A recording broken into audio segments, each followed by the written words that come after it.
Shalom, this is Levi Shore. Welcome back to Sweet and Good Torah. We just left Parsha Shoftim. We're entering Parsha Kitzitze, and we are going to talk about today the return of the age of kings. Yes, kings again are going to roam the earth. We're going to talk about the month of Elul, how the king, the Melech, is in the field. The king is very close.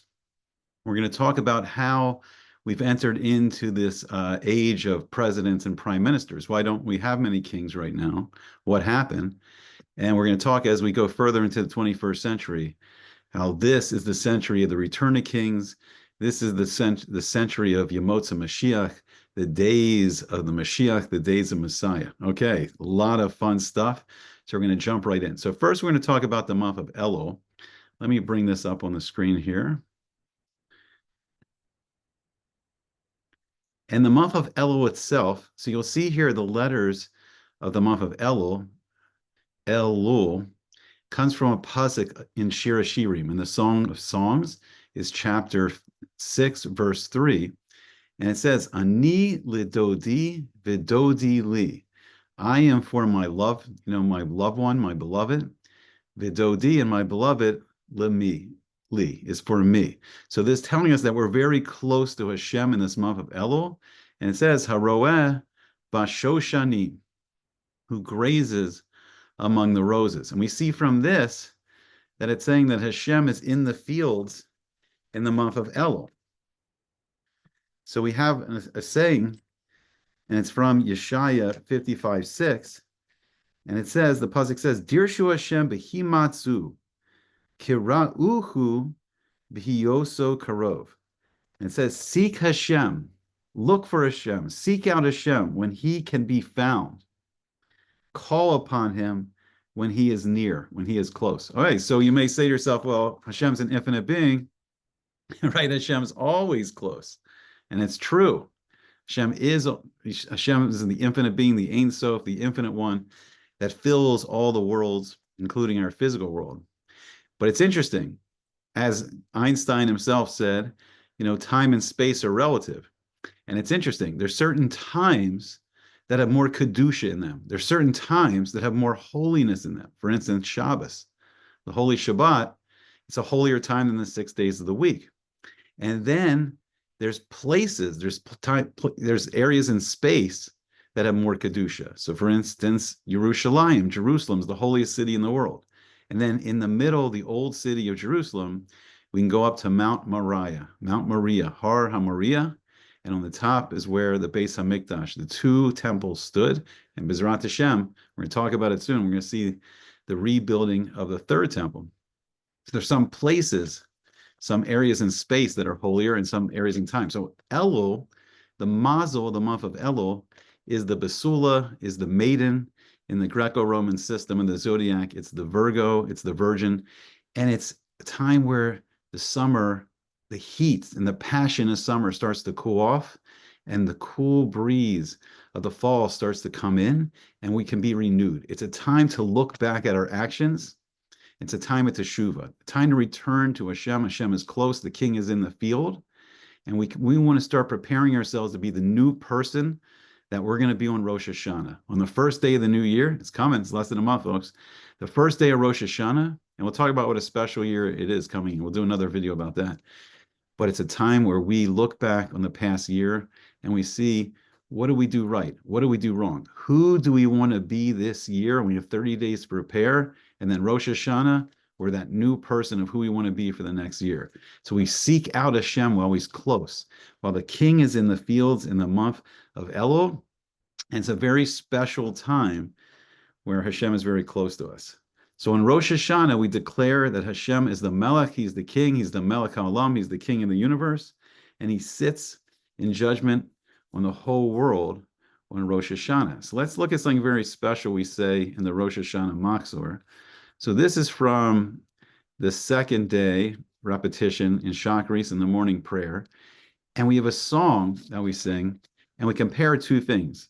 We compare the Melech Evyon, the earthly king, the destitute king, the king of flesh and blood, to the Melech Elyon, to the high, the most high king, to Hashem. So we say here the Melech, usually the tune is sadder. It's like Melech Evion, Bala Virad Shachas. Like the earthly king, he's going to die. He's wearing away, and he's going to descend to destruction. Unfortunately, death awaits us all right now until we fix the hate of Adam Arishon, until we fix the sin of Adam in the Garden of Eden. It says B'Sheol v'Sachatz, and he goes down the Sheol, the Gehenna, v'Sachatz, and the worlds below, the lower spiritual worlds of punishment. Beleus b'li nachas, and he's fatigued, he's exhausted, he has no rest. Ad masayim loch, and the Melech Elyon, the earthly king, his time is limited. So we see when we talk about the age of presidents, the president has term limits. So at the most, the president can only rule for eight years, 2 terms. So we say Melech Evion, the earthly king, Tenuma, Tu'ufenu, sleep overtakes him. We're flesh and blood. Our bodies need rest. We need to recharge ourselves, where our ruachs, our soul goes up to the lower spiritual worlds and we're renewed every night. Tardema Ofafenu, and a deep sleep overtakes him. Even a king, even a mighty, powerful king of an empire, still has to sleep. Tohu Yeshufenu, and emptiness, chaos presses on him. Ad Masayim Loch, how long will he reign? So the reign of an earthly king is limited. So even the great David HaMelech reigned 40 years, which is a long time, tremendous time, tremendous pressure on a king, on a ruler to rule that long. And then his son, Shlomo HaMelech, who started at the age of 12, the great King Solomon, he also reigned for 40 years.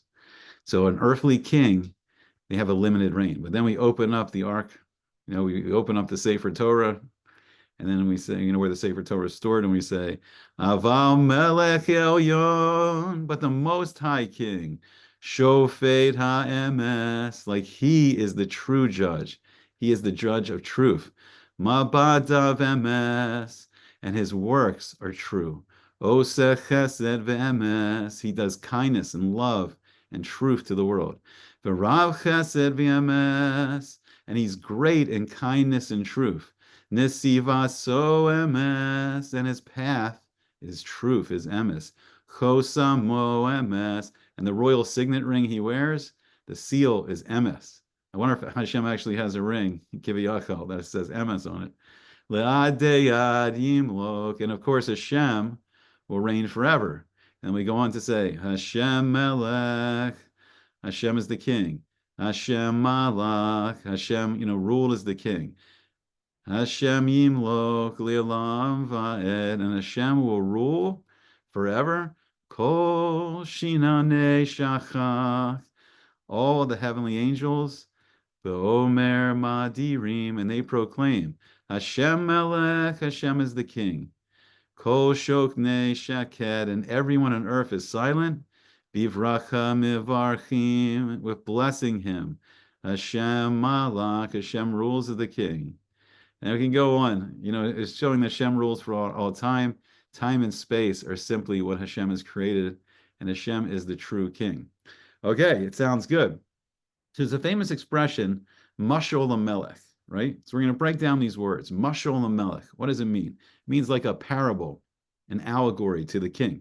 So a king of flesh and blood, why Hashem appoints human kings is that they serve as like an allegory, a symbol of Hashem. So it gives us a sense of how Hashem's ruling the world when we see an earthly king. And then we'll talk about the lower level of how we have presidents and, and prime ministers now. So a moshel, so mashal, it's interesting. So the same letters, the same shoresh, the same 3 Hebrew letters of the word mashal, which we'll talk about soon, is a moshel. And this is a ruler or a governor. So this is less powerful than a king. And this is probably our current level of presidents and prime ministers. They're going to be in the character of a moshel. They don't have truly the power of life and death in their hands like a melech is given. Hashem gives them a special power that they can judge people, for life or for death. But a president has to turn it over to the court systems, and a president doesn't have the power that someone comes before the president and a president can say this person should die or not. They have to go into the court system, and the president doesn't have that power, where a melech does. So then a melech. So what's a king? So the true king, as we just saw, the melech elyon, the melech haolam, the king of the universe is Hashem. One unique infinite being, and there's been no others. Don't believe the hype. All right, so what's the mushal to the melech? So a mushal, same letters once again as Moshel. It's a mushal, same root letters. Now a mushal is a proverb, it's an allegory, and it's an example. So a human king is an allegory for Hashem, who's the king of the universe. So on Rosh Hashanah, right on the Chazin's repetition, when we compare the Melech Evyon, the lowly human king, we compare him to the Melech Elyon. So we see that rulers, they give us a sense of how Hashem's running the world. And it says, like in the Torah, that the heart of the king, the heart of the king runs like, I forgot the exact expression, like rivers is the heart of the king in the hands of Hashem. Like Hashem has more, he gives less bechira, less free will to world leaders, because Hashem needs them to direct world events according to his ratzon, according to Hashem's will. And so they have a little less bechira than the average person. See, sometimes it's, you say it's good to be the king, as Mel Brooks said, in History of the World Part 1. Sometimes it's good not to be the king, because then we can give proper respect to the real king, to Hashem, and we don't have all the pressure, and we have more bechira, which is excellent. So we live right now in a world of presidents, prime ministers. We have Congress in America, we have Congresses all over the world, we have parliaments. And even in England, right now, there's a king, there's King Charles. And we see that King Charles is, he's fighting off illness right now. So he's fighting off like any other human being. Even though he's king of England, the once great British Empire. He still has to suffer what everyone, every other human being has to suffer. You can get sick. Chas v'shalom, person can be nifter, they can die. So you're faced with, all the human thoughts that everyone else. Now, the Pharaoh, he tried to pretend he was a god. So he pretended he didn't need to do these like human things, like, remove waste from our bodies, like go to the bathroom. So Hashem specifically sent Moses to the Pharaoh in the morning when the Pharaoh was taking care of his business, so to speak, in the Nile River.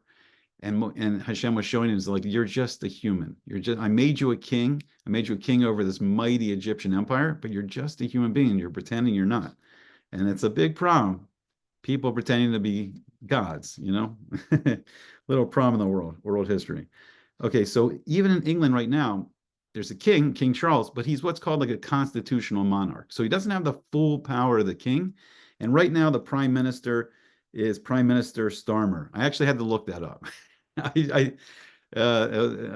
not so famous yet, and I don't know if he ever will be, and I don't think he's so great for the Jewish people. And then they had the parliament, so they had the House of Lords and the House of Commons, and really the prime minister and the parliament have the main power right now in England. But it'll be interesting. So one day when Prince William ascends to the throne, and I believe they're from the House of George. It'll be interesting if he takes on the name George or stays with William. So when he's king, it could change. I mean, he's very popular. I mean, his mother, Princess Diana, was extremely popular with the people. And then if we start to enter the age of kings, you have a very popular young king. I mean, he may gain the power back from the parliament and the prime minister, and we may have a real king again as we get closer and closer to the age of kings. So here's the question. So when in history did the kings lose their power? When do we end the age of kings, in a sense? And really, there's maybe an ancient time of the Migdal Bavel, the Tower of Babel. And the very first king in the world was Nimrod, King Nimrod. And after the flood, he used the fear of the flood to unite everyone under him, and they started building the tower. And it was kind of, he united the world in a rebellion against Hashem Chas v'Shalom, and his name, Nimrod, means we will rebel. So he was the first king, and during his days, in a sense, they may have been almost this like democratic, communistic idea of building the tower. But at least in the modern world, or the more modern world, or the less ancient world, we're going to give credit, historians are going to give credit to the Greek city-state of Athens. And it's considered the birthplace of democracy. So what is democracy? Democracy comes from the Greek words of demos, which means people, but really kind of referring to like the common person, the average citizen, like the everyday people, and kratos, which is like force or power. So it means not power to the people. I've heard that before. So in democracies, people are saying power of the people, because really, in a sense, democracy is supposed to be that the people have power and not one king and not the king's family. So democracy is restoring power to the citizens and not the king. All right, so ironically, who established all this? So ironically, it was established by Alexander the Great. So he lived 356 to 323 BCE, and he was the first king of the Greek Empire, and he was son of a king, and he was the son of King Philip II of Macedonia, which is a nation right above Greece. And then they were kind of united, and then he conquered many other nations and became the Greek Empire. Okay, so if you have a king and he's the son of the king, how do we get this whole democracy thing spread throughout the world? And then even his four generals, they start to split the kingdom into four parts after his young death. So what happened was he was the student of a very famous philosopher, and his teacher was Aristotle. Aristotle was a student of, I believe, Plato, and Plato was a student of Socrates, so they were in that line of the philosophers. So Aristotle, he lived 384 to 322 BCE, and he was possibly one of the smartest men that's ever lived. Now, wisdom's a different thing. People in the modern world, they confuse intelligence with wisdom. So the difference is intelligence, seichel, intelligence, is how quickly you can acquire wisdom. But you actually need to use the intelligence to acquire wisdom. Someone can be very smart, but they don't acquire much wisdom, or they don't acquire like true wisdom. There's a lot of false teachings out there, and it can be really misled. So it's not just getting wisdom. It's, as we said before, with Hashem, he's the Melech El-Yom, but he's the Melech of Emes. And the Torah is Emes. The Torah is truth.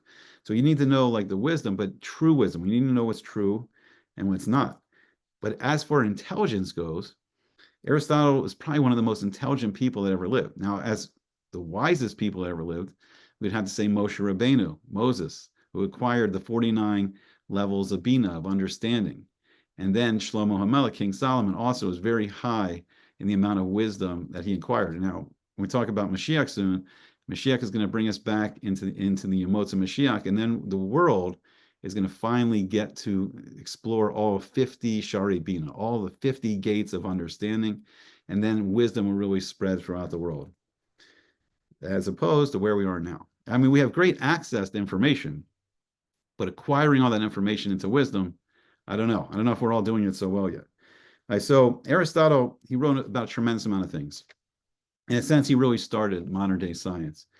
I mean, he really did. He established all the categories. And so he wrote extensively about the natural sciences. He wrote about philosophy, linguistics, and rhetoric, like how to give speeches, how to influence the public.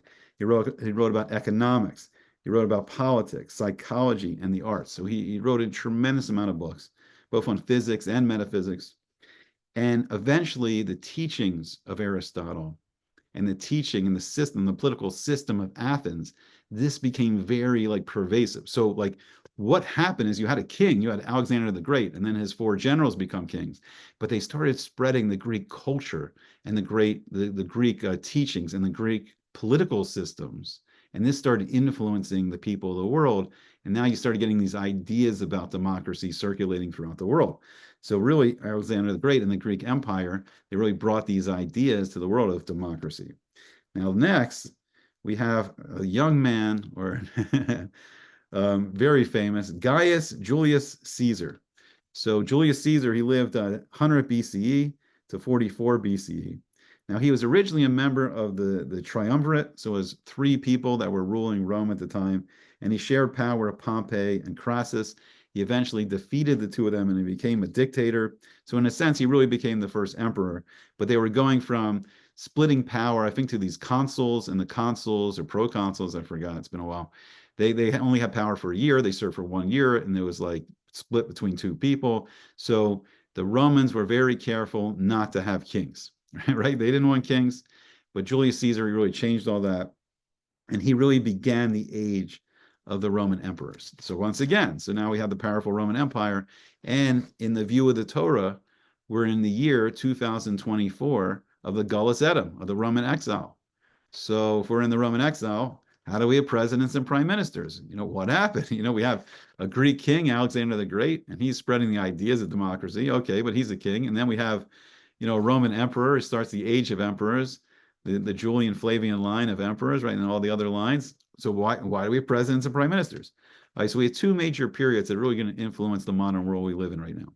So the Renaissance was in the 15th and 16th centuries and really came up with this idea of humanism. Now, if you notice from the name, humanism, what's missing? All of a sudden, what's missing from the name is Hashem, is God. It's all about people. And all of a sudden, it's about secular power. It's about not holiest anymore. And it's about fighting against the power of the Vatican in some ways. And then we'll see inside, unfortunately, the Jewish community itself, there was a fight against the Torah. It's really, unfortunately, done great damage to the Jewish people. So humanism was derived from the Roman humanitas.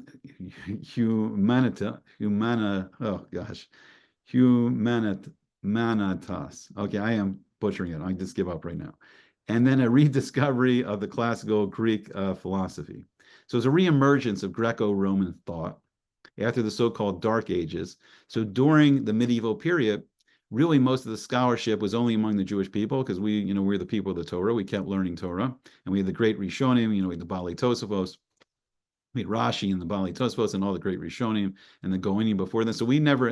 So learning never really stopped from the Jewish people. But in the Christian world, and ironically, by the way, during the Islamic, the great powers of the Islamic empires, they also, for a while, were very much into learning. We see Rambam in Egypt under King Salah al-Din, so they had a high regard for learning. But where learning stopped was the tyranny of the Vatican, and the average person in feudal Europe, they were kind of peasants, and they were working the land for the aristocracy and for the political power of the Vatican, of the Pope and the bishops. And the average person lost the ability to learn. So the Renaissance, in say, it was very positive for the world in some ways. Now it's a reemergence of love of learning for everyone. And so the 15th and 16th centuries, but unfortunately this idea of humanism was very destructive, but it was the rediscovering of Greco-Roman culture. So then next came the Age of Enlightenment, which is sometimes called the Age of Reason. And now those intellectual and philosophical movement, there's an intellectual and philosophical movement of the 17th and 18th centuries in Europe. We had the scientific revolution led by people like Johannes Kepler, Galileo Galilei, Francis Bacon, Isaac Newton, and then the philosophies of Descartes, of Hobbes, of Spinoza, Yemot HaMashiach, we'll talk about him soon, and John Locke. If you're a fan of the show Lost, character John Locke, he's based on the philosopher. So scientific academies sprung up. You had like secret societies like the Rosicrucians, Masonic lodges, and these were places where not only did they study science, but it's kind of like lost in the modern telling, but they really were also very into magic, alchemy, all kinds of things that really is the beginning of science that the modern day scientists were very in that atheist mold somewhat. They pretend didn't exist. But most of the great early scientists of this age, they were very much into the Christian ones. They would study the Christian Bible. Isaac Newton, or Sir Isaac Newton, at the end of his life, he was obsessed with trying to crack the code in the book of Daniel, Sefer Daniel, trying to determine when Mashiach will come. So there's kind of like a whitewashing somewhat of scientific history. It's interesting. There's a show now called Discovery of Witches, and they go into this more, and they show more of like that part of science and that part of scientific history. It's also an excellent book about Wolfgang Pauli and Carl Jung. It's called 137. So really good stuff. So it's starting to reemerge now, that like more of an accurate, version of scientific history. So then also out of this period became great revolutions, political revolutions.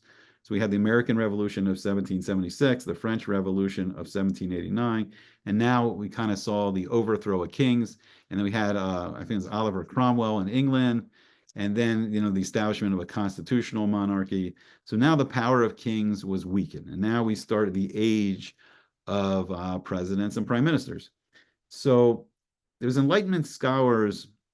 One thing they wanted to do is they wanted to overthrow the political power of religion, especially in some sense the Vatican, which was extremely powerful in Europe. Now, there's a man named Baruch Spinoza, Yemot HaMashiach. He lived in 1632, 16 to 1677, and he was a Portuguese Jewish philosopher. Now, notice, not a rabbi. I believe he was originally a rabbinical student, but he dropped out or got kicked out, and then he became a philosopher, which is not the normal track in yeshiva. So in 1656 of the Roman exile, or the Western Roman calendar, which is interesting because it corresponds to the Hebrew calendar. 1656 was Noah's flood, the flood of Noah, the flood of the whole world, the Mabul. So here now we had the flood of the Enlightenment. We had the flood of atheism. And a lot of scholars, they put Spinoza's philosophy into a category of something called pantheism. This whole idea of, God and nature being the same. Now, it's true to an extent. The name in the Torah, Elohim, has the same gematria, hateva, of nature. But the Torah is very clear that the teva, nature, is just something that Hashem created and something Hashem controls. And the name Hashem is above, way above the teva. And so even though the name Elohim has the same gematria, the same numerical value as the teva, it doesn't just run all by itself. As so many of the early founders of America, many of them were deists, Freemasons, Unitarians. So they believed much in this idea of the clockmaker, that Hashem just built the clock and made the clock and walked away, and the clock just runs. But it's completely untrue. It's not what the Torah says. Hashem is involved in every little aspect of the world on a daily basis. And every moment, if Hashem wasn't keeping the world, the earth, and the universe in existence, it wouldn't exist. So this idea of pantheism. And then another thing Spinoza, and this is probably why he's put into Cherem, he's put into Cherem in 1656, I think he was 23. He was saying that Hashem is not concerned with the personal lives of people. And that's completely opposite of what the Torah is saying. Hashem is intimately involved in the personal lives of everyone. And it's one of the things in Rosh Hashanah. He's the king, but he's judging each person. He's hearing what a person needs for that year. And a person, prays for their life, prays for more life, and prays for everything they're going to need the next year. So he's intimately involved. And the mitzvah, and this is why maybe one of the reasons why we have this very important mitzvah, the mitzvah of Shema Yisrael. Listen, Israel. Listen, Jewish people. Hashem Elokeinu. Hashem, this infinite being, but Elokeinu, he's our God. He's our God. This infinite being is our God. Hashem Echad. Hashem is one, there is no other. So the Shema every day shows that, no, it's infinitely powerful being, but he's intimately connected to every person he's created, every animal, every plant. Hashem loves all the creation, and it's not impersonal God, it's a very personal God. Hashem wants a relationship with everyone. That's why Hashem created the world. So then there's another, Moshe Mendelssohn. So he lived 1729 to 1786. So eventually maybe I'll do like a video on the both of them. They did tremendous damage to the Jewish people. So he was a German Jewish philosopher. So he wanted organized religion to have no political power. So once again, he wanted to limit the power of the Torah.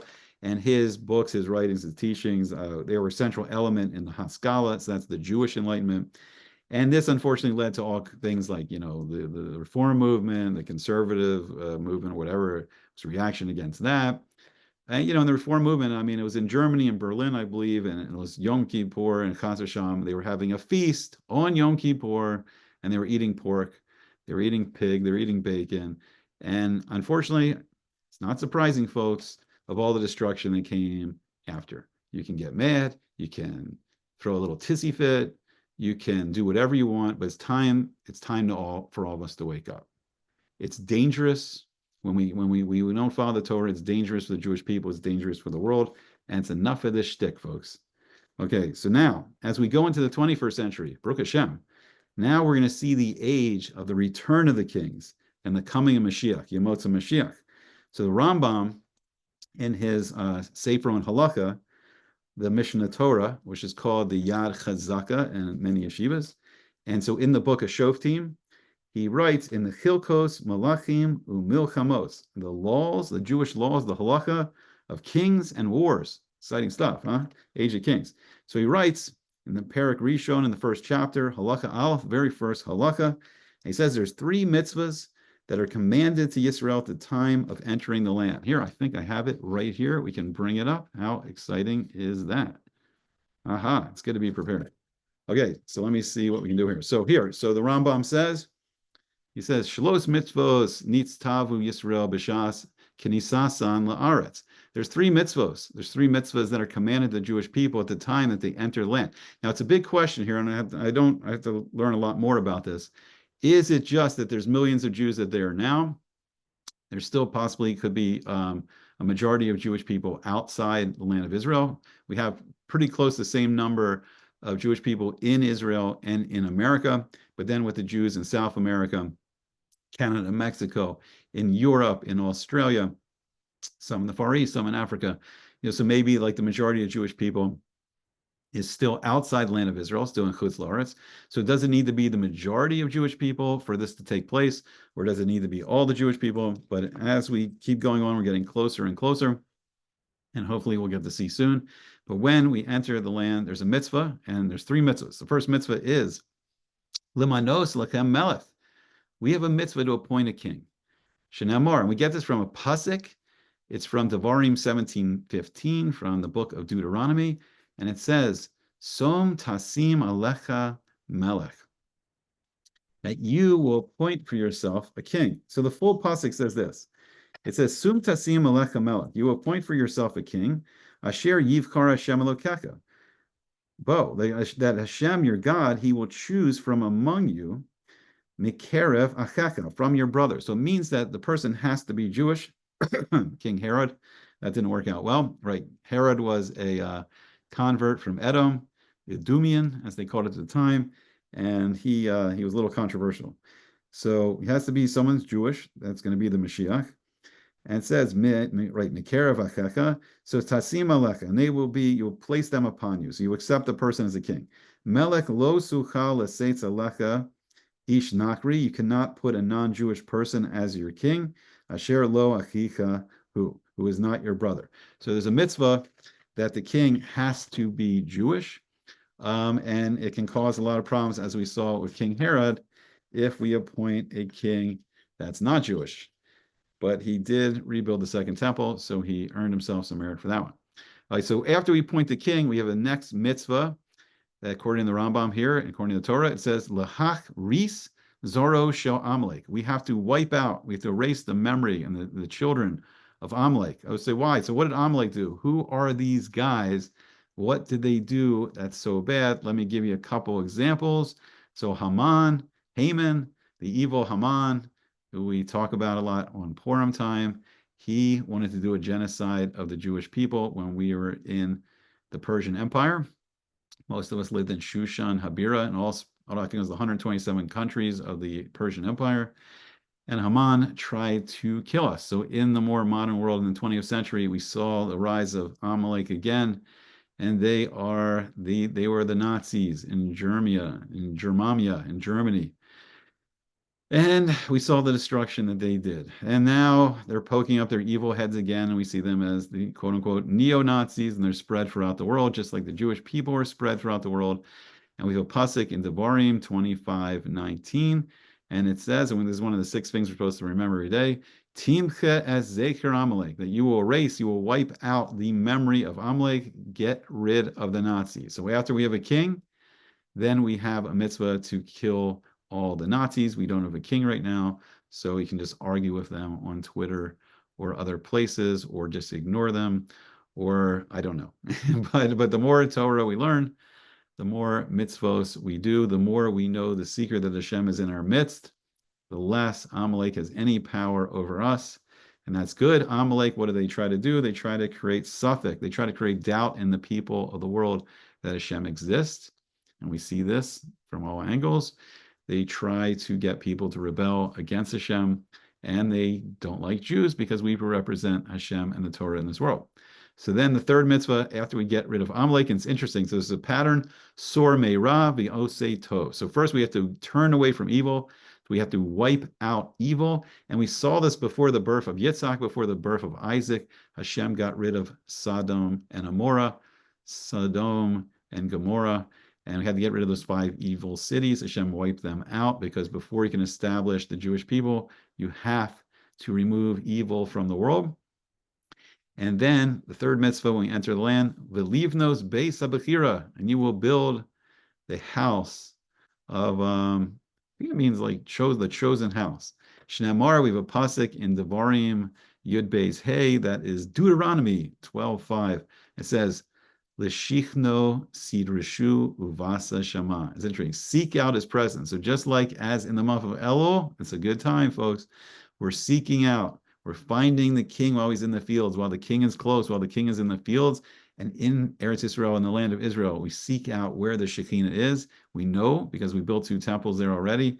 It's on top of Har HaMoriah, on top of Mount Moriah, on the Temple Mount, where that golden dome is right now, the Dome of the Rock. And that was the place of the Beis HaMikdash. And that, Bezrat Hashem, will be, when Mashiach returns, the place of the 3rd temple, and the Shekinah rests there on the top of the Aron HaKodesh, on top of the Ark of the Covenant.